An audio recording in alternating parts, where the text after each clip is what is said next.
Most people move through life like an open book. Every thought written across their face, every scar displayed openly, every ambition spilling out of their mouth before it even has the chance to take root in reality.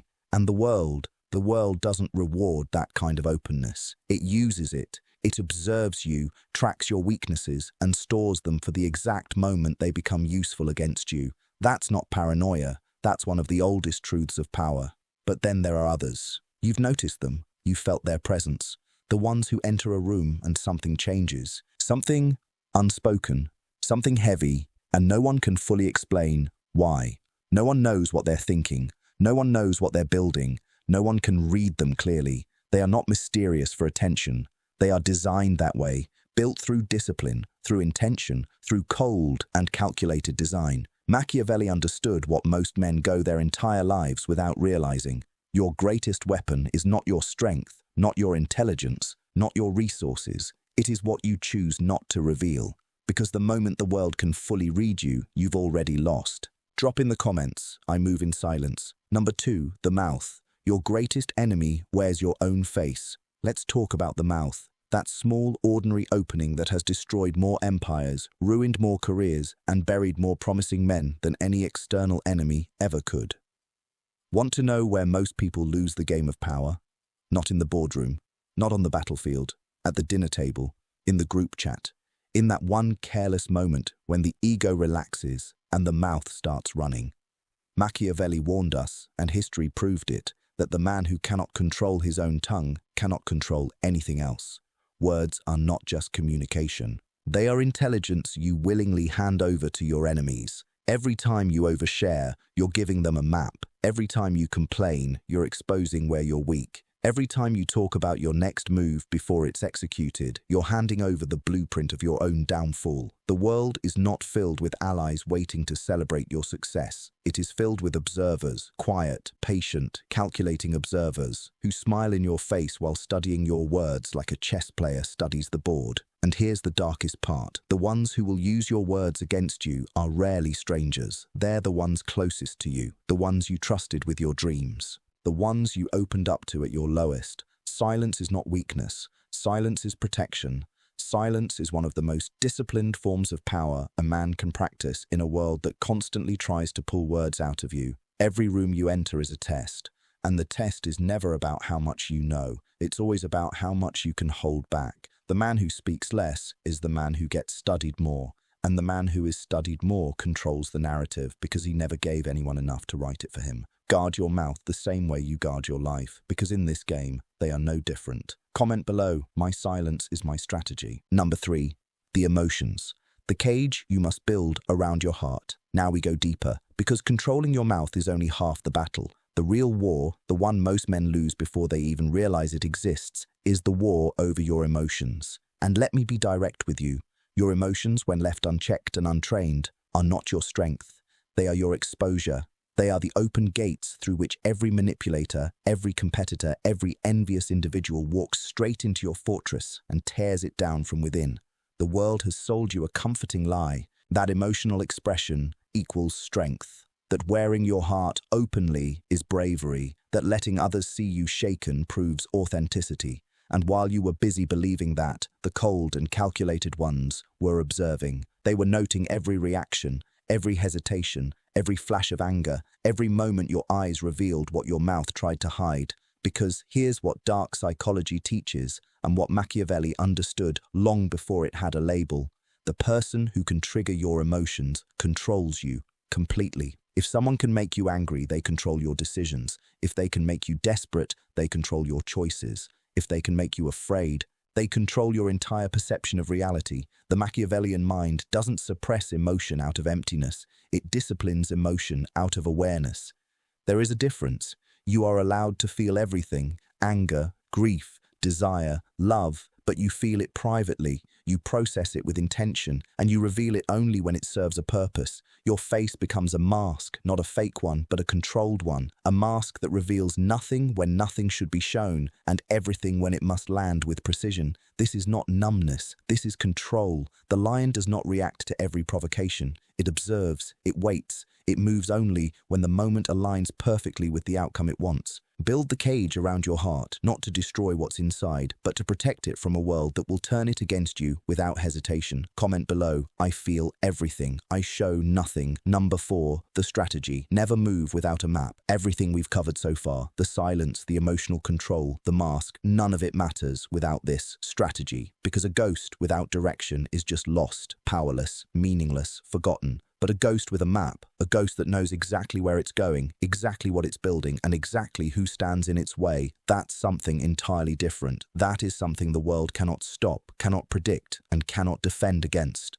Machiavelli didn't write The Prince as a guide to cruelty. He wrote it as a guide to clarity. He was telling us, with brutal honesty, that the world is not fair, that good intentions without strategic awareness lead only to destruction, and that the men who shape history are not just the ones who worked the hardest, but the ones who thought the deepest. Strategy is not the same as planning. Understand that clearly, because most people confuse the two and pay for it with years of wasted effort. Planning is linear. It assumes everything will go according to your timeline. Strategy is layered. It accounts for resistance, for betrayal, for the unpredictable nature of human greed, fear, and ego. A plan says, this is what I will do. A strategy says, this is what I will do. This is how they will respond. This is how I've already prepared for that response. And this is the outcome I will create no matter what obstacles appear. The strategic mind is always thinking 3 steps ahead, not because it's more intelligent than everyone else in the room, but because it has done something most people are too restless, too emotional, and too distracted to ever do. It has embraced silence. It has studied the board. It has carefully mapped the motivations of every key player around it. It understands what each person desires, what each person fears,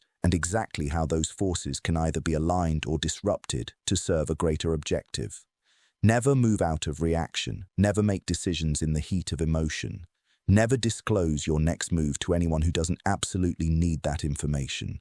Guard your strategy the way a general protects his battle plans, because that is exactly what they are. This is not just a job. This is not just a relationship. This is not just a business transaction. This is a campaign, and campaigns are not won by the loudest voice on the battlefield. They are won by the quietest thinker in the room, the one who remained silent, observed everything, and acted only when victory was already secured mentally long before it appeared in reality. Think before you speak, prepare before you act, and always know your endgame before you make your first move. Comment below, I don't react, I execute. Number 5, the observer. See everything, reveal nothing. There is a skill so rare, so dangerously powerful, that the men who possess it almost seem unnatural to those around them. Not because they are louder, not because they are more forceful, not because they dominate every conversation or demand attention with theatrics, but because they perceive what others miss. They notice what most people are too distracted, too self-absorbed, and too emotionally overwhelmed to even register. They are the observers. And in a world addicted to performance, to validation, to constantly being seen and heard, the observer becomes the most dangerous presence in the room. Machiavelli understood that information is the real currency of power. Not money, not status, not connections. Pure, accurate, unfiltered information about the people and environment around you. Because if you understand what a man truly wants, not what he claims to want, but what he craves in the quiet moments when no one is watching, you gain leverage over him that no amount of force could ever create. And how do you gather that kind of information? Not by questioning, not by interrogating, not by trying to sound clever. You gather it by doing the one thing the ego-driven world has almost forgotten. You listen, you observe, you sit back in rooms where everyone is rushing to speak first, and you let them. You allow them to fill the silence with their insecurities, their ambitions, their frustrations, their loyalties, and their fears. Every word someone gives without being asked is a window. Every emotional reaction is a confession. Every boast is a map of their desires. Every complaint is a blueprint of their weakness. The observer collects all of it, quietly, patiently, without ever revealing his own position, and stores it with the precision of a chess master studying his opponent's patterns. But here is the part most people completely overlook. Observation is not only about others. The real observer turns that same sharp, unforgiving awareness inward. He studies his own triggers, his own blind spots, his own repeating weaknesses that have cost him before and will cost him again if left unexamined. Because you cannot master the board if you do not understand the piece you are playing. Self-deception is the most expensive mistake a strategic mind can afford, and the Machiavellian never allows it. He does not look at himself with comfort or excuses, but with clarity and truth. And that truth, no matter how harsh or uncomfortable, becomes the raw material for his transformation. The observer does not just watch the world, he decodes it layer by layer, person by person, pattern by pattern, until what overwhelms ordinary men becomes something structured, readable, and ultimately controllable. Be the calmest presence in every room you enter. Let others perform. Let others chase attention. Let others expose themselves in the noise. You remain still. You observe. You learn. And when you finally move, and you will, it will be with such precision, such perfect timing, that it won't feel like a decision to others. It will feel like fate. Comment below. I watch, I learn, I dominate. Number 6, the circle. Guard your inner world like a kingdom. Let's talk about something that will silently shape the direction of your entire life, more than your talent, more than your discipline, more than your intelligence, more than any strategy you will ever create or any opportunity you will ever receive. Let's talk about who you allow into your circle. Because here is the truth that comfortable, naive, and emotionally driven people refuse to accept. Not everyone deserves access to you. Not everyone who smiles at you is on your side. Not everyone who has been around the longest deserves to remain. Not everyone who calls themselves your friend genuinely wants to see you rise. And the moment you begin operating from that truth, not from bitterness, not from paranoia, but from calm, clear, strategic awareness, your entire life starts reorganizing itself around power instead of emotion. Machiavelli was direct about this. He made it clear that a ruler is judged largely by the quality of the people he surrounds himself with, not just his policies, not just his victories, not even his wealth, the company. Because your circle is not just a preference, it is a reflection of your standards, your judgment, and ultimately your limits. The people closest to you are either raising that limit or slowly pressing it down every single day, whether you notice it or not. And most people never notice it. That's exactly why they remain stuck, remain small, remain confused about why their efforts never compound into the life they imagined. They are pouring into something that leaks. And those leaks have names. There is the friend who praises you in public but quietly undermines you in private. The one who laughs a little too loudly when you fail and becomes a little too silent when you succeed. There is the advisor who gives you guidance shaped by their own fear, who tells you to slow down, to play safe, to shrink. Not because it's right for you, but because your ambition exposes their stagnation. There is the partner who knows your wounds and, consciously or not, presses on them at the exact moments when your strength is lowest and your guard is down. And then there is the one who contributes nothing, builds nothing, sacrifices nothing, yet constantly consumes your time, your energy, your focus, and your mental clarity with a consistency that would almost be impressive if it weren't so destructive. Cut them, not with drama, not with announcements, not with emotional exits that give them the attention they were always seeking. Remove them the way a surgeon operates, cleanly, precisely, without hesitation and without cruelty. Simply pull back, limit access, let distance accomplish what confrontation never will. Because the Machiavellian does not create enemies without reason. He simply reassigns people and adjusts their distance accordingly. Your energy is your most limited and most valuable resource. Every person in your circle either multiplies that energy or drains it. Every conversation either sharpens your thinking or dulls it. Every relationship either feeds your ambition or slowly starves it. And you, if you are serious about becoming the kind of man who moves through life untouched, unreadable, and unstoppable, you cannot afford to keep people around out of habit, out of guilt, out of the fear of being seen as cold or distant or difficult. Let them call you cold. The cold ones build empires. Guard your circle the way a king guards the gates of his kingdom, because that is exactly what it is. And a kingdom that allows anyone to enter is not a kingdom at all. It is an open field, exposed, vulnerable, waiting to be taken over by the same people who smiled as they walked in. Comment below. My circle is small. My vision is massive. Number 7, the mask, the art of controlled perception. Understand this fully, because it is one of the most misunderstood principles in the entire structure of power. The mask is not deception. The mask is not fake. The mask is not a weak man pretending to be something he is not out of fear. The mask is the deliberate, disciplined, and highly intelligent control over what the world is allowed to see, when it sees it, how much it sees, and why it sees it. There is a clear difference between a man who hides because he is afraid and a man who conceals because he is strategic. One operates from weakness. The other operates from awareness and control that most people will never develop in their lifetime. Machiavelli understood, and every powerful leader, every effective strategist, every man who has shaped his own path has understood that perception is not just reality. In the world of power, perception is the battlefield, and the man who controls how he is perceived controls the terms of every interaction he enters. Think about what you are doing when you give the world full access to your reactions, your insecurities, your doubts, your shifting emotions,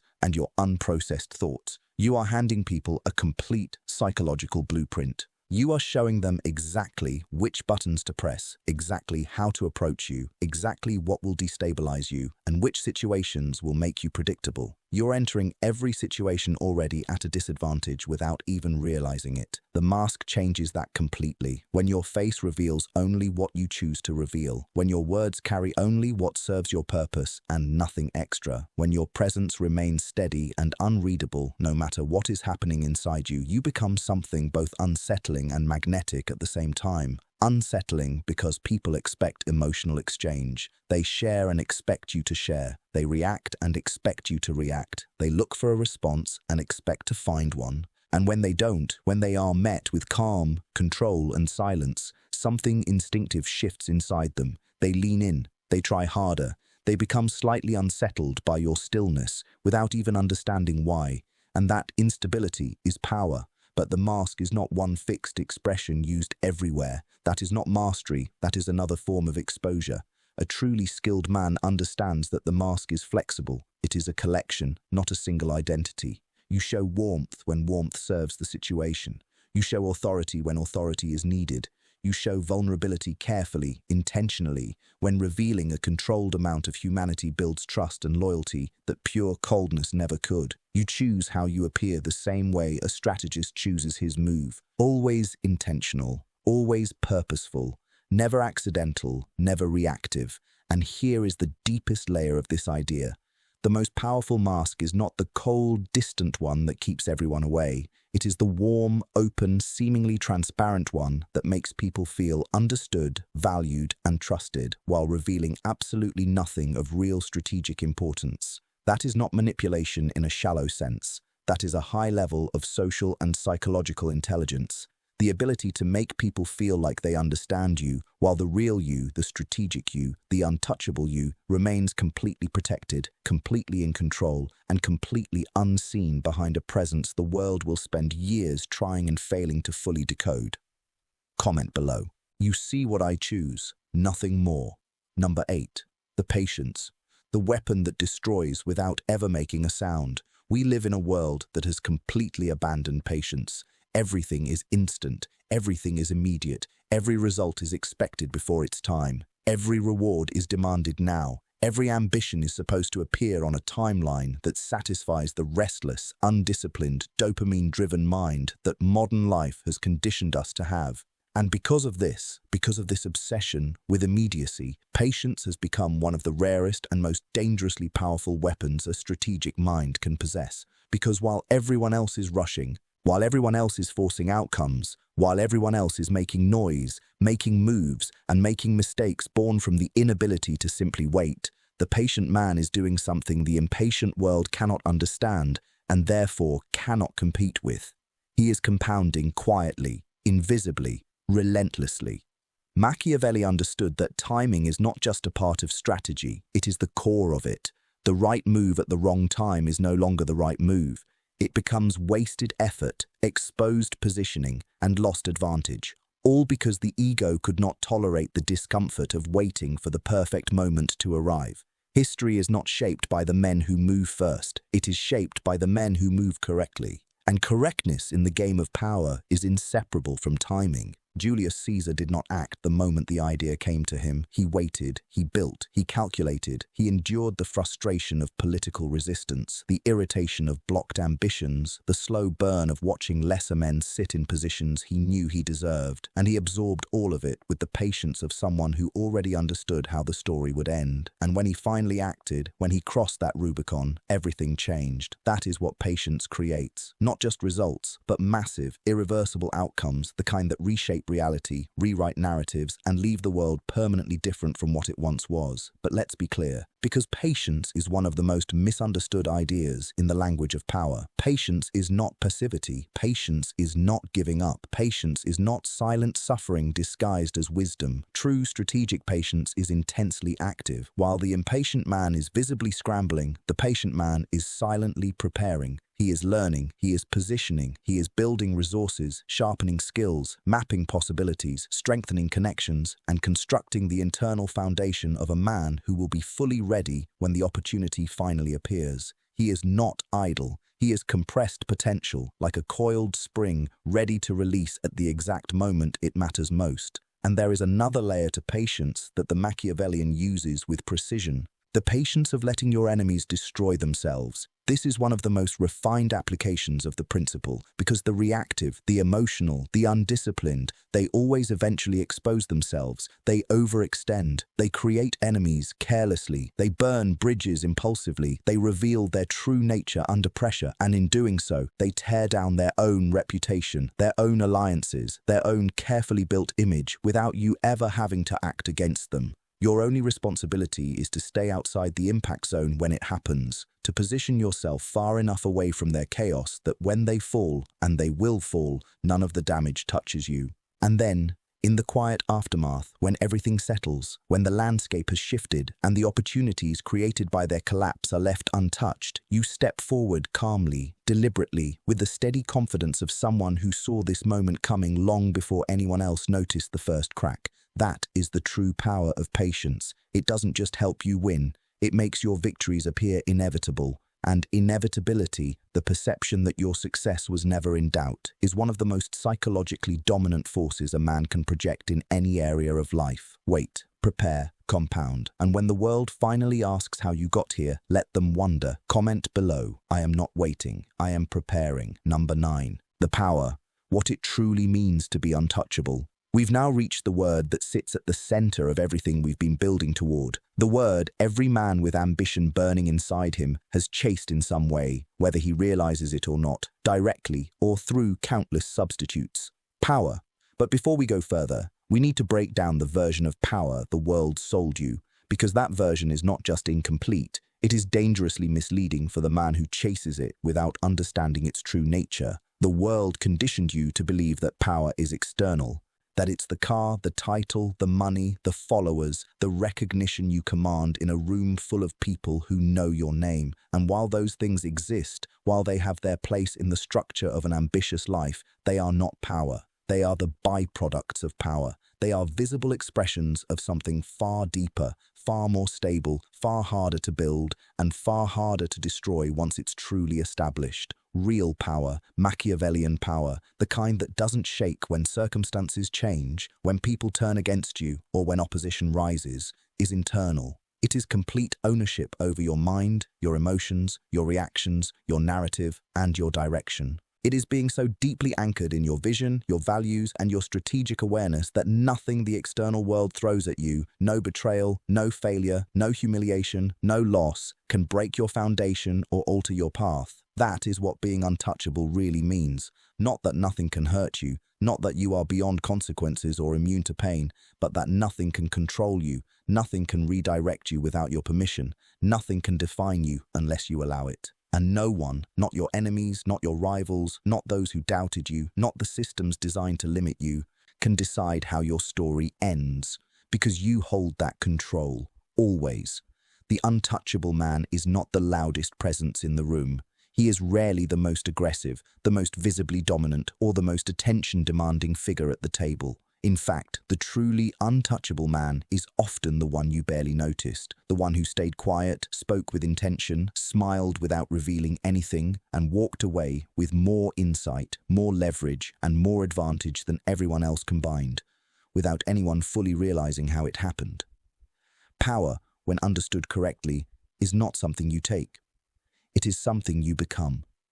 It is built slowly, through discipline, often invisibly, through self-mastery, strategic thinking, emotional control, and a deep, unshakable belief in yourself that does not rely on external validation. It is formed in silence, in the early hours when no one is watching, in the moments when you chose discipline over comfort, strategy over impulse, and long-term positioning over short-term satisfaction. Every time you controlled your words, when your ego pushed you to speak, you built it. Every time you mastered your emotions in situations designed to shake you, you built it. Every time you protected your strategy, observed without exposing yourself, guarded your circle carefully, wore your mask intelligently, and waited with the patience of someone who trusts his preparation, you were building this. Brick by unseen brick, layer by unseen layer, creating something within yourself that the world can feel but cannot touch, can sense but cannot fully understand, can respect but cannot replicate, because they never witnessed the process. They only ever see the result. And that result is a man who moves through life like a ghost, present yet unreadable, powerful yet unhurried, dangerous yet controlled. A man who has shaped himself through relentless internal discipline into something that resistance cannot break, that envy cannot weaken, and that time itself cannot erode. That is the power Machiavelli pointed toward. That is the power this channel exists to build within you. And that is the power, if you have truly been paying attention, absorbing and applying everything we've covered today, that is already starting to take form inside you right now. Comment below. I am not chasing power, I am becoming it. Number 10, the closing, the ghost walks. And so we arrive here. At the end, or more accurately, at the beginning, because everything you've taken in today is not a conclusion. It is a foundation. It is a blueprint for moving through this world in a way most men will never discover, and those who do will spend a lifetime learning to master. You came here today maybe searching for motivation, maybe looking for strategy, maybe searching for something you couldn't quite define but knew was missing.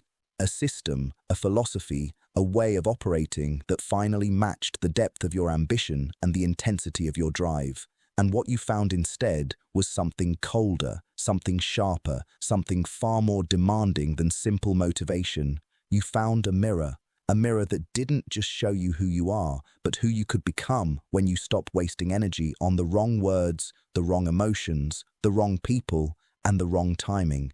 The ghost does not wander without purpose. The ghost moves with intention. It exists only in the spaces that serve its objective. It leaves no unnecessary trace. It spends no energy on what does not matter, no words on what is not earned, no emotion on what is not aligned with its strategy. It is not cold without reason. It is not silent for appearance. It is disciplined, completely, deliberately, and unapologetically disciplined. Because it understands something that the loud, the reactive, and the exposed will never fully grasp, that in a world built on noise, silence becomes power. In a world driven by reaction, stillness becomes dominance. In a world obsessed with visibility, invisibility becomes the ultimate advantage. Machiavelli did not write for the comfortable. He did not write for men who want to be liked, understood, or applauded by a crowd that will never build anything meaningful themselves. He wrote for those willing to see the world as it truly is, not as they wish it to be, and to move through it with the cold, unsentimental intelligence that reality demands. That is who this channel is for. Not the passive, not the performative, not those searching for shortcuts or surface-level philosophy that creates the illusion of power without requiring transformation. This channel exists for the serious ones, the ones willing to do the internal work, to accept discipline, to walk through pressure without breaking and through noise without being absorbed by it. The ones who understand that becoming untouchable is not an idea, it is a daily practice, repeated without compromise. And you are that person. You would not still be here if you weren't. So carry what you've learned, not as information, but as commitment. Walk into every room as the observer. Guard every word like it carries weight. Treat your emotions as tools, not commands. Protect your circle like a kingdom under siege. Wear your mask with intelligence. Move with the patience of someone who already sees the outcome. And above all, move like a ghost, purposeful, unreadable, unstoppable. If this monologue awakened something in you, if it sharpened your thinking or shifted your perspective, then do 3 things right now. Like this video. It signals that this kind of message deserves to reach the people who need it most. Subscribe to Machiavellian Mind, because what is built here is not motivation that fades, but a philosophy that compounds with every single message. And turn on notifications, so the next time we go this deep, you are the first to arrive. The ghost is always early. Welcome to Machiavellian Mind. Now go and move in silence.